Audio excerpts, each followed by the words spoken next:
Coming up next, the Bookening reads of Mice and Men.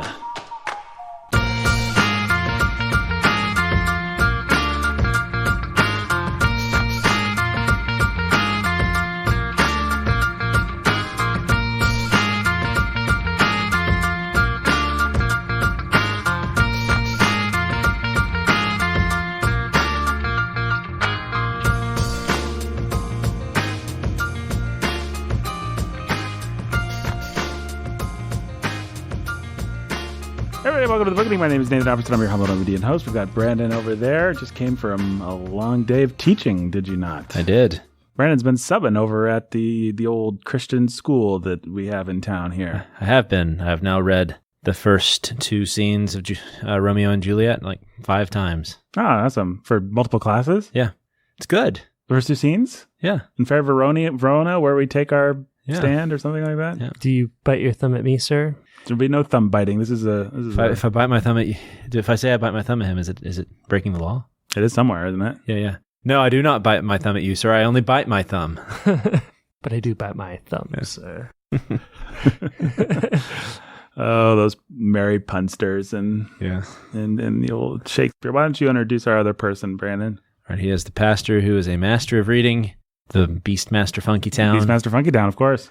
Jake Menzel. Yep. Sup, y'all? And we are going to talk about Of Mice and Men. Oh.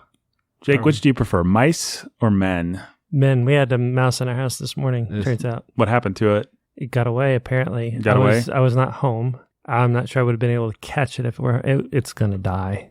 When the cat is away, the mice will play. Yeah. You're the cat in this scenario. I realized that, yeah. Did your wife stand on a chair in the middle of the kitchen and hold her skirts up like a cartoon character? No, she didn't have any skirts to hold up. She did scream, I'm told. She was shocked and surprised. My 3-year-old son did stand up on a chair and scream and cry, and if he had skirts, he might have held them up. There you go. No elephants in your house. My 5-year-old daughter ran upstairs crying to her room, and my 6-year-old son got really excited and was like thinking he was going to get to chase and catch a mouse or kill a mouse. It's pretty awesome. That sounds like fun. Sounds like a fun day. We had a whole family of mice in our house once under our dishwasher, and our cat just sat by the dishwasher and one by one killed all the little babies as they ran out. So, how did your children and such enjoy that spectacle? They were horrified. My older children thought it was fine. My boys, my girls didn't like it so much. My wife didn't like it so much. I was proud of the cat. Yeah. Good job, cat. The cat did its job. Yeah. There's only one good reason to ever own a cat, and that's the reason. So if you can't be cool with the cat catching mice and toying with baby mice. That's why this cat has become my favorite pet. He requires no affection. He acknowledges my existence. I acknowledge his. I feed him. And otherwise he catches mice in my house, and I give him room and board. So he's exactly like one of your children. Yeah, exactly. check, and check. Wow. But yes. I'm just He's kidding. an indentured servant. He's a paid employee. A paid employee. Send them to the torture chamber when they're done, if they're bad or naughty. Mm-hmm. Cat? Are we talking about mice, cats, or children now? Children and the cat. The cat's never bad. Right. Really? Not really. Yeah. That's good. He scratches some things occasionally. We have to spray him. His favorite thing to do is we have these beams in our house. It makes it kind of look like a cottage. And one of the beams goes right by the door that leads into the house. He likes to get and perch right up next on the beam above the door and just watch as people come in. I'm convinced one day he's going to leap on somebody's head. And I have my hopes about who it might be. But What's that sound? Oh, I guess an airplane. Nope. False. 6-shooters. Get out my guns here. Yes, the 6-shooters of the contextual Texan with a hail and hearty. Yeehaw! And I just realized what Jake's been doing for us. Maybe unintentionally. Transitioning mice and men of mice and men. He transitioned us from mice to men? No, but he's been talking about mice. Yeah, I had a mouse in my house, yeah. Yeah. He actually set me up for that. You may have missed that part where he asked me if I prefer mice or men, and then I started talking about the mouse in my house. Yeah, the reason this whole subject came up is I completely phase out this first part of the show. Sorry. Like so many of our listeners. All right, Brandon, you're the contextual Texan. You provide some much needed context for this work, and you're from Texas. Yeah. And you are about to do that now. So take it away.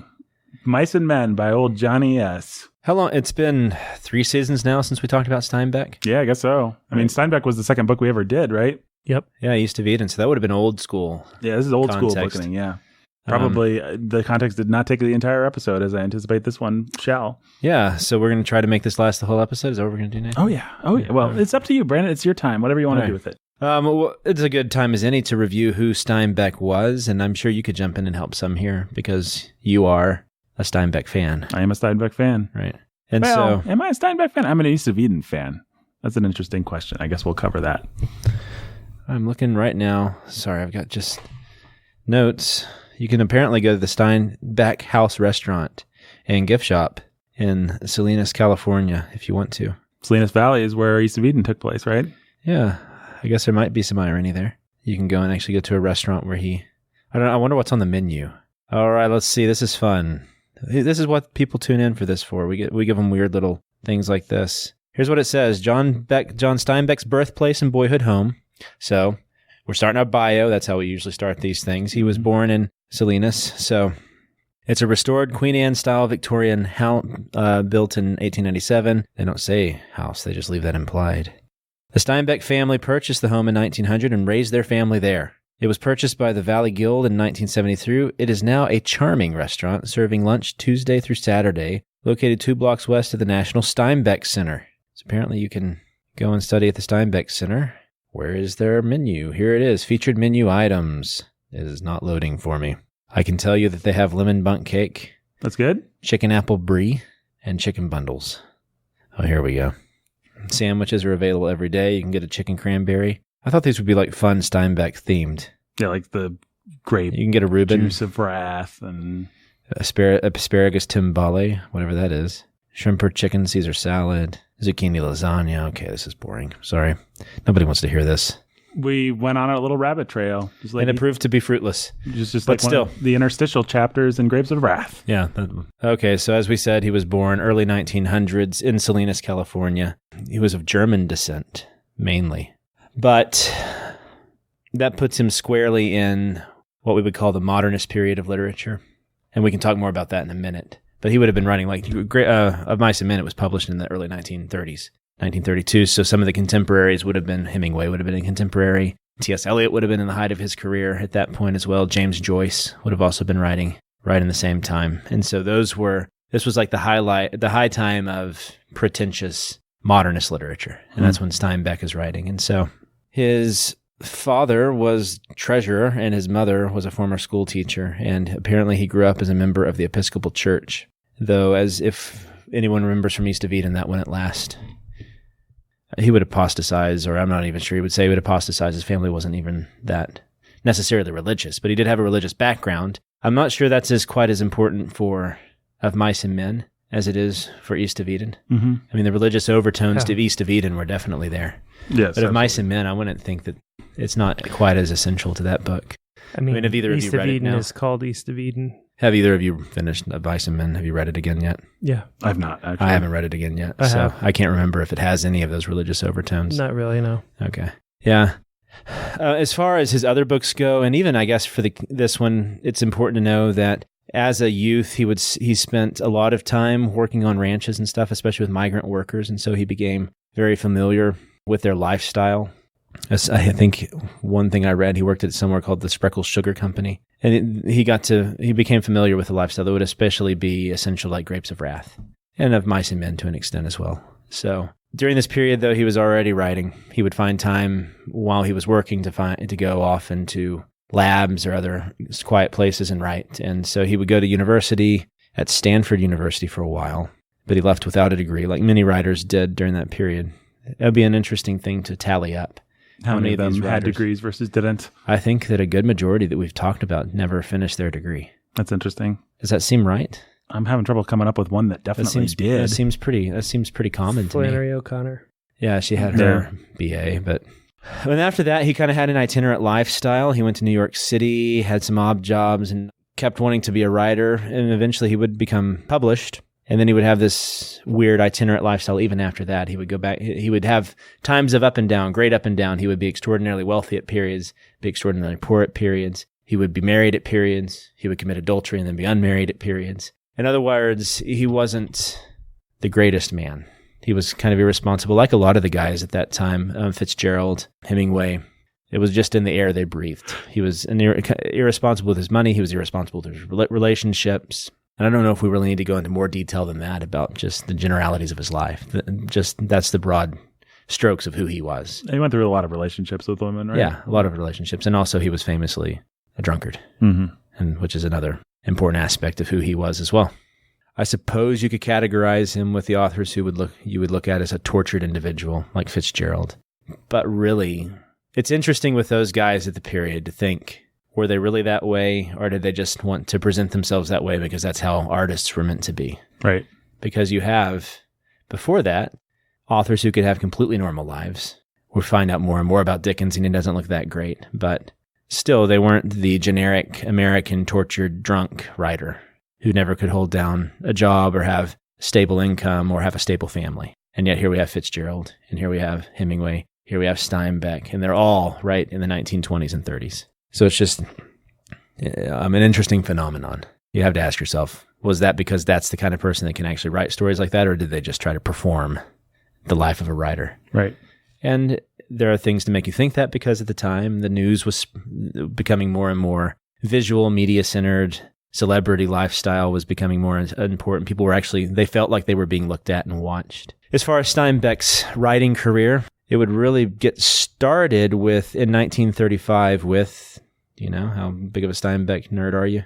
I'm going to really press the fact that you're a Steinbeck nerd so that everybody thinks you are. Tortilla Flat. Yeah, man. Okay. And that was his first big critical success. It won a couple awards. And then finally, he would write his famous Dust Bowl or California novels, which this one would be among those. You would have In Dubious Battle of Mice and Men, and also The Grapes of Wrath, which would all kind of seal him as this great American writer. He would go off and write some for Hollywood as well. And other than having sort of the generic ups and downs, like I said, there's not a whole lot more to be said about his career. But he really codifies and becomes famous in the 1900s, or 1930s. I believe it's just about every modernist author or first half of the 20th century trope that you could possibly name. Yeah. If people just want to kind of know, let me see, I had a list here so Tortilla Flat was 1935. Of Mice and Men would have been 1937, so that would have been after he had already taken off with his career. Grapes of Wrath would have been 1939. And East of Eden, my favorite Steinbeck novel, was much later in 1952. Right. An interesting aspect of Steinbeck is the fact that he did, in 1962, get the Nobel Prize for Literature. So in the end, we could go through all the ups and downs of Steinbeck. I've got them down right here on my Word document, but really, do we want to talk about all the ups and downs of Steinbeck's life? In general, he had the ups and downs. He had financial crashes. It sounds like a 1920s disease. Yeah. The ups and downs. Yeah, and so that's just, he was like, ups and downs. Like I said, he generally fits that mold. And I find it just fascinating that you have those guys. The outlier, and I don't know if we'll ever get to do him because he never wrote any fiction, was T.S. Eliot. Mm-hmm. He could have been those guys and kind of was, and then he was converted. And I think his conversion possibly is legitimate. I think I've said this before. I'll say it again. We should do T.S. Eliot sometime. Maybe we could do one of his plays or something like that. Just that's right. We could do realm. Death Comes. Yeah, Death Comes to the Archbishop or Murder in the Cathedral. Is that Murder on the Orient Express? Yeah, Murder on the Orient Express, my favorite T.S. Eliot. Yeah. Or when the Cats movie comes out starring Taylor Swift. Of course, we'll all be there opening day, so we could do an episode about that. Yeah. How early are you guys getting there tomorrow? At least 8:30, I think. Yeah, I think we're going to get there at 8:30 too. Anyways, that was... Yeah, Amanda got the babysitter for 9, and I told her that was not going to work. So I'll see you there at 8:30. We'll try to be there at 8:30. Yeah, we'll try to be there at 8:30 or shortly thereafter if you can. Yeah, we'll hold you a line. If the more of us that are there at the same time, it's easier to hold space. And the less annoying it is for everyone else if two more people jump in. So we'll be there at 8:30. We'll see you there. Okay. Anyways, talking about in-game people. Mm-hmm. More exciting than Steinbeck right now. I came awake. I'm just going to leave this in. I think it's fun to have a little historical marker for when this was recorded. It's Avengers Endgame comes out tomorrow. We couldn't be more excited. So historical marker, then speaking of historical markers, Nathan. Perfect transition. We've got in 1962, a controversial decision is made by the Nobel. I just did a passive construction. I'm thinking like a teacher now. That's awful, Brandon, but I'm just going to keep it the Nobel laureates, they made an awful decision. They decided to have Steinbeck win the Nobel Prize for Literature. A decision was made by the Nobel laureates. Committing to it. Right. It's a great sentence. It's not, but who cares? Hemingway would have hated that sentence, and Hemingway was who a lot of people thought deserved the award. That sentence would, I think, in Brandon speak, that sentence would have been hated by Hemingway. That sentence would have, yes, this is my speech. I'm a passive construction guy. Yeah, Wait, I don't want to be known as the passive guy.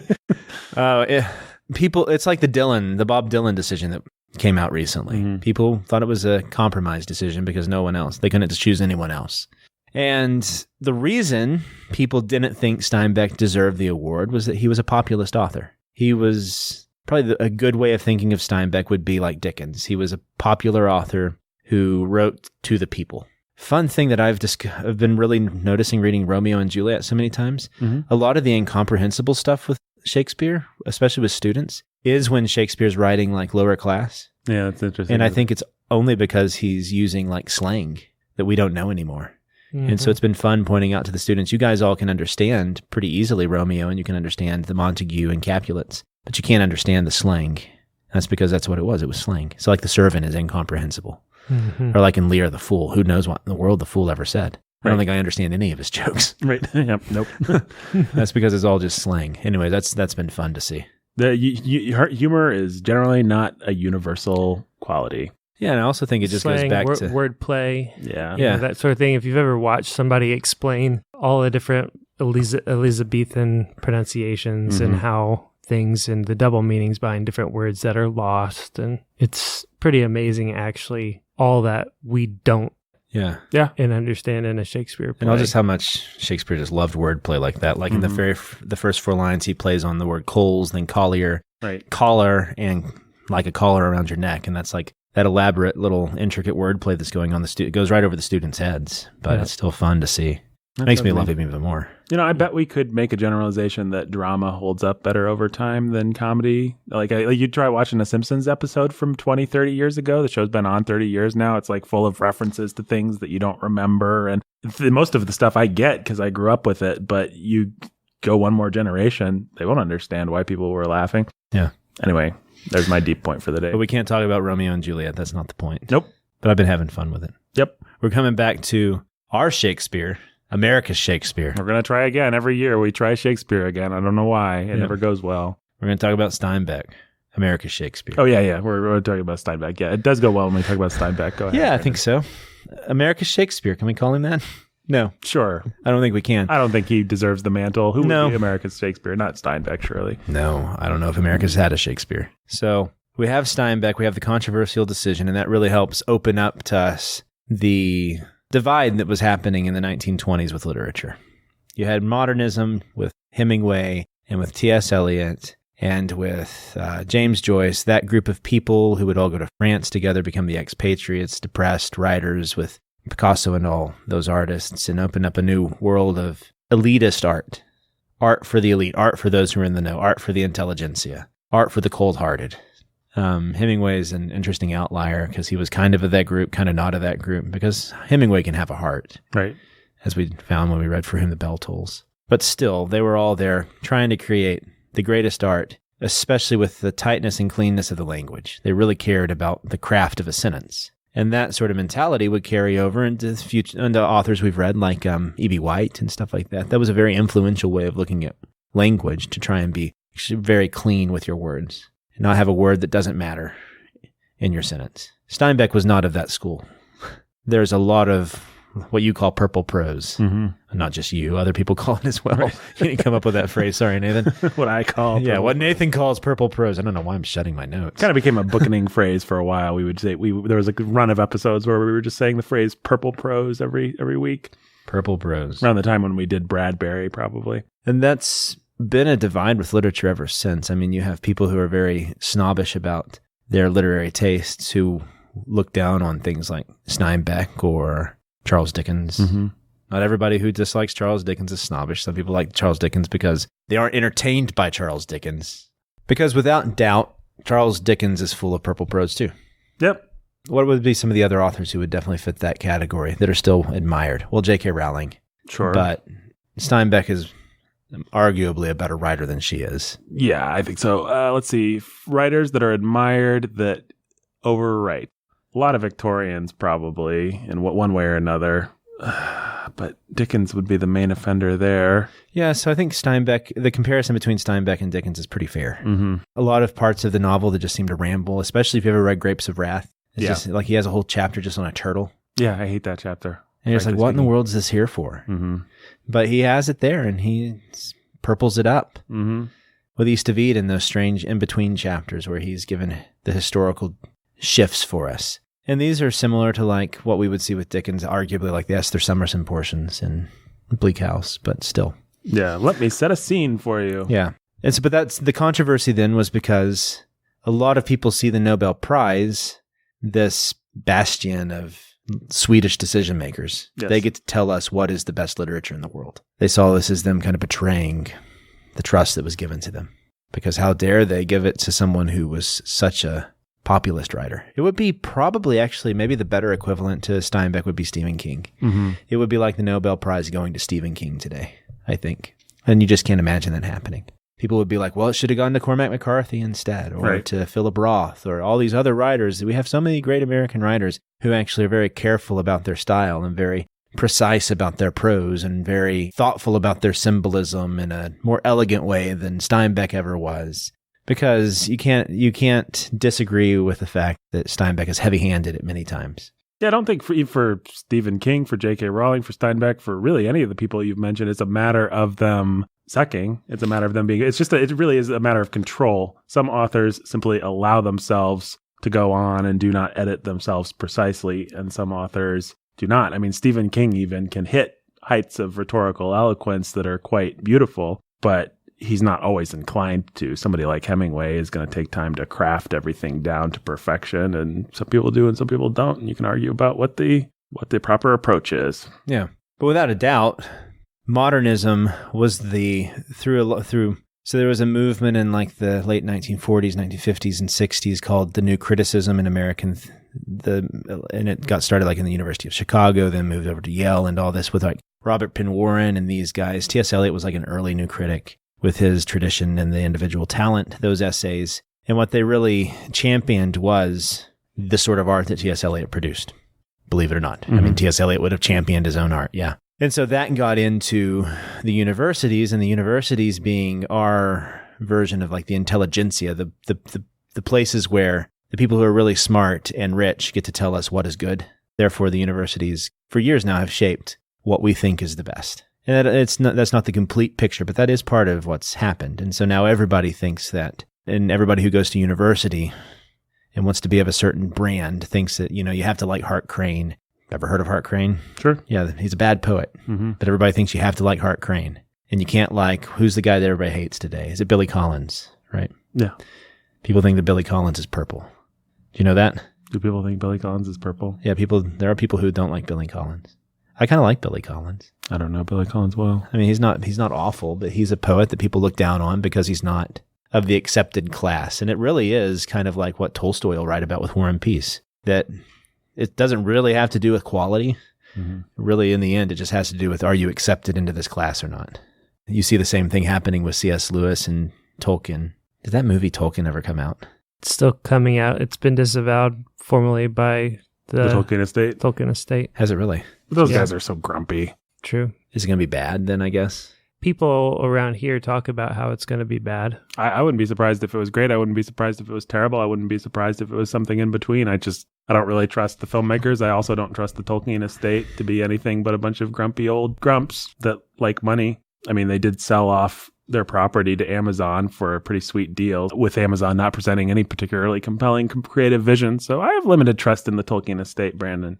I can tell. That's my hot take on it. Plus, Christopher Tolkien's just, I don't know. He's always seemed like somebody that trades on his father's legacy a little bit, releasing every napkin that Tolkien ever wrote as a hardcover. Not a fan. There we have it. The Bookening's hot take on the Tolkien issue. Yep. I feel like I'm some sort of like sultan in the jungle with my leaf over my head. Yeah. Brandon is sitting under a giant fake palm leaf in this children's room that we're recording in right today. Back to Steinbeck. What was I talking about? You were talking about Billy Collins, Tastemakers. Robert Penn Warren. Yeah, and so then you'll have... Here's a fun drinking game, Bookening drinking game. Take a drink every time Brendan manages to work a reference into Robert Penn Warren. Wow. Do I do that a lot? I mean, they wouldn't get drunk if they took, but they would have a drink almost every episode, it feels like sometimes. It's actually a nice moderate drinking game. Yeah, there we go. Robert Penn Warren. Robert Penn Warren. Robert Penn Warren. Whoa, Brandon. Robert Penn Warren. Robert Penn Warren. People are waiting. Robert Penn Warren. No. Robert Penn Warren. No. Tastemakers. Yes. Universities. Yes. And so our universities really do have an influence over what we appreciate. We also have these magazines and foundations like the Poetry Foundation. We have the New Yorker. These things, as they came into power as well, would help shape our tastes. And so for whatever reason, the New Yorker would side with Salinger over a guy like Steinbeck or something like that. And that would make Salinger's career until he went off the rails and decided he needed to be one with the Buddhist God. So, yeah. Okay, so...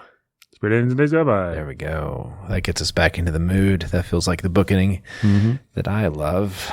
That's how he kind of fits into the stylistic debate and tension that's at the heart of kind of the American literary scene up to today, really. You have Harold Bloom, who calls Stephen King a failure. Then you have everybody who actually buys Stephen King's books, but doesn't buy like Don DeLillo, who Harold Bloom would champion. Right. And almost nobody's heard of Philip Roth except for like these art film directors who will go and make a movie out of a Philip Roth novel, but everybody's read J.K. Rowling. Sure. And so this is the great debate. And it's just intensified, I think, because of modernism. It was there beforehand. You kind of had it with the Romantics, but it really became institutionalized with that Romantic movement where they were going to make high art into an institution.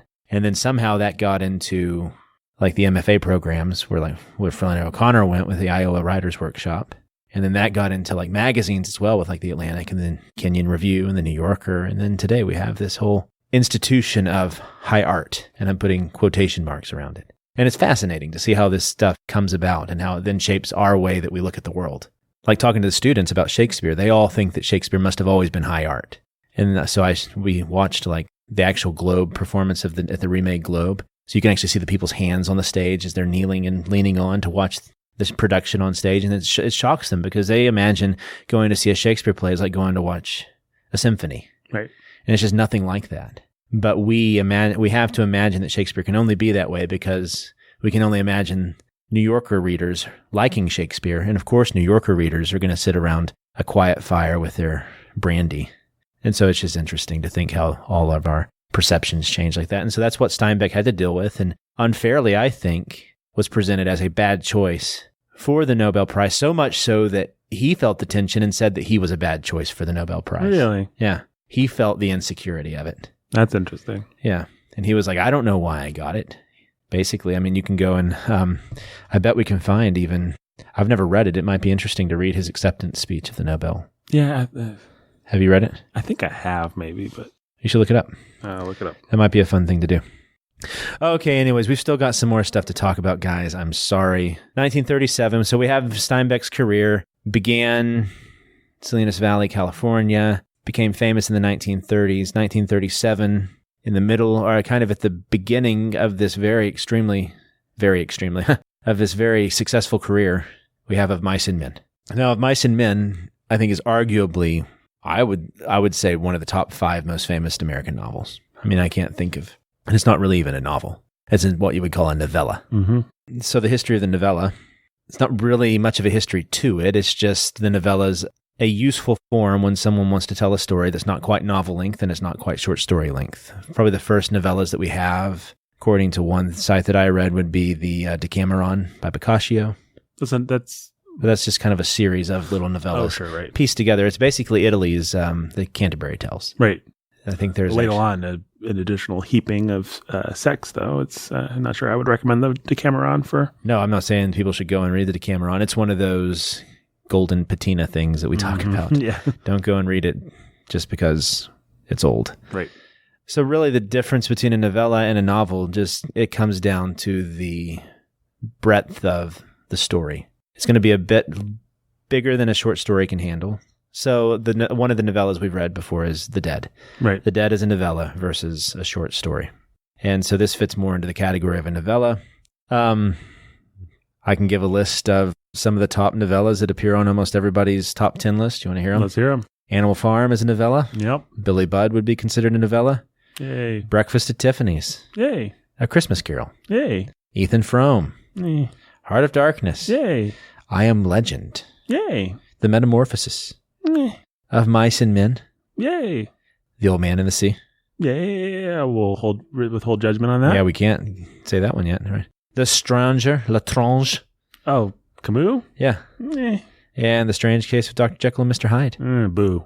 So these are all novellas, and as I said, it's going to deal with things that are more extensive than a short story. It really has to do with time, and it has to do with probably thematic unity as well. A short story is going to have more one theme that it's trying to get at. A Good Man is Hard to Find. The theme is this awful family's going to get killed by a serial killer. Right. And Mice and Men's a little more complicated than that. You have a few more balls that are getting juggled. More moving parts, yeah. More moving parts. That's a better way to say it. So it's a novella. Was written in 1937. The name comes from Robert Burns' poem To a Mouse. You ever read this before? Nope. That's probably not even worth reading the whole thing. But the famous line comes from, But mouse, you are not alone, and proving foresight may be vain. The best laid schemes of mice and men go often askew, and leave us nothing but grief and pain for promised joy.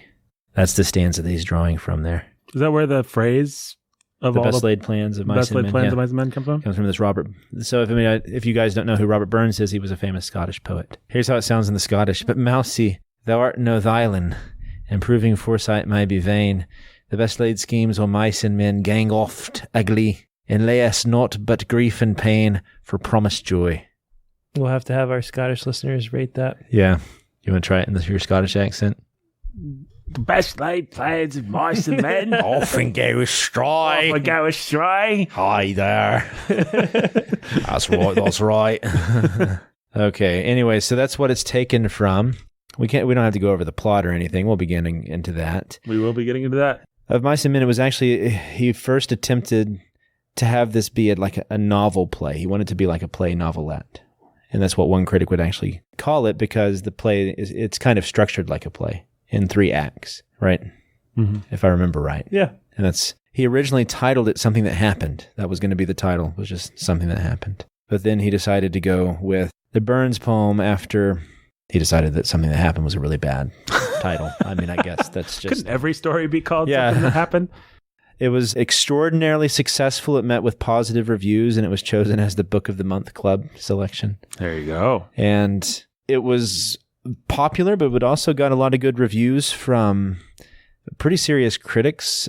It was praised by the New Republic. It was praised by the New York Times. Most said it was a grand little book for all its ultimate melodrama, which is strange in this case, kind of. It made sense with, what did we just finish reading? Catcher in the Rye. Catcher in the Rye. With Catcher in the Rye, this makes sense, but apparently this is an extraordinarily censored book too.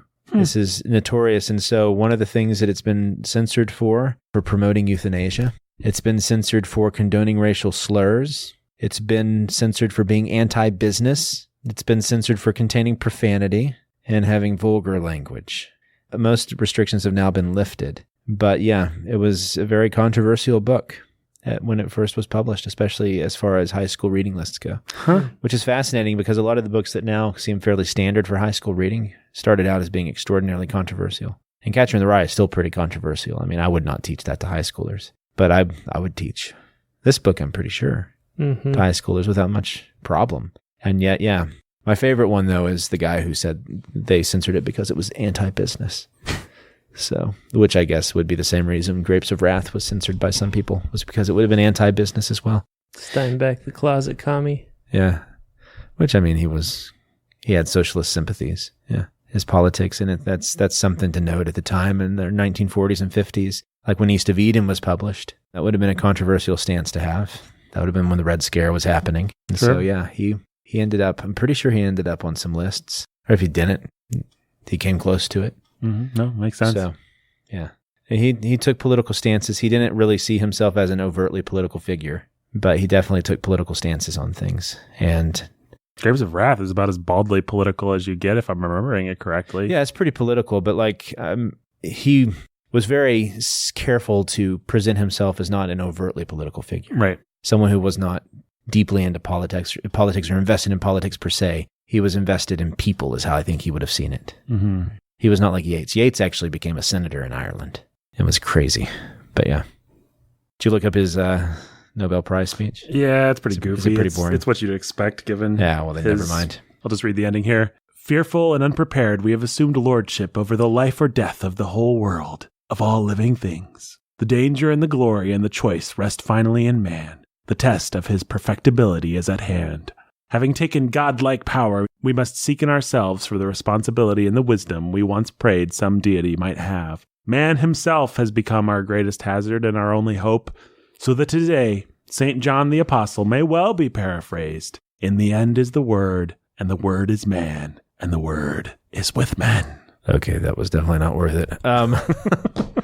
That was purple. That was purple. If people were wondering what we meant by purple, there's the purple. So, like I said, he's not really known for being overtly political, but early in his career, he joined the League of American Writers, which was a communist organization. But then later in his career, towards the 1960s, he had a fairly long life. I don't think I ever gave his dates. He was born in 1902, lived to 1968. For that time period, 66. Fairly long life. He got to live as a Nobel laureate for 6 years. There you go.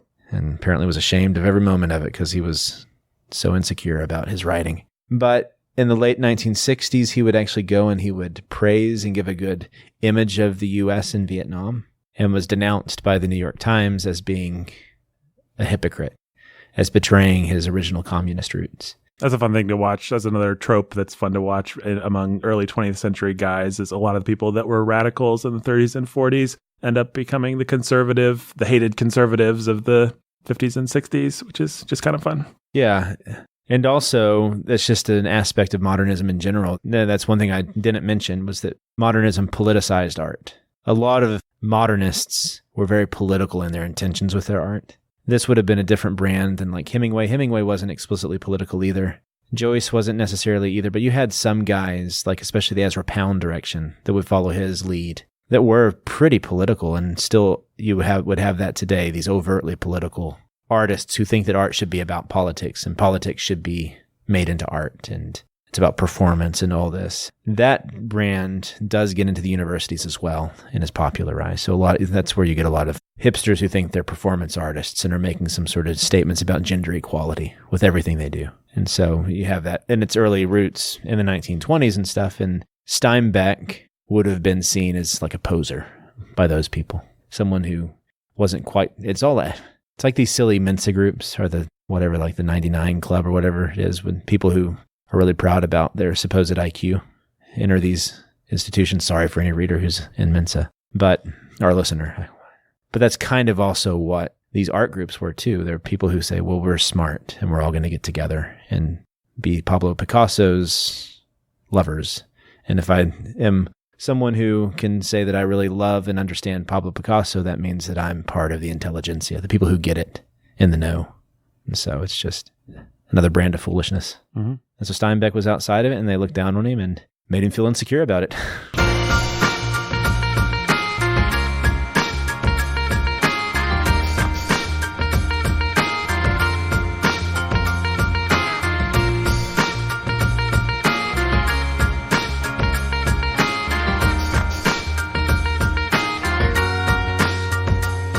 Hey everybody, the Bookening was written and produced by...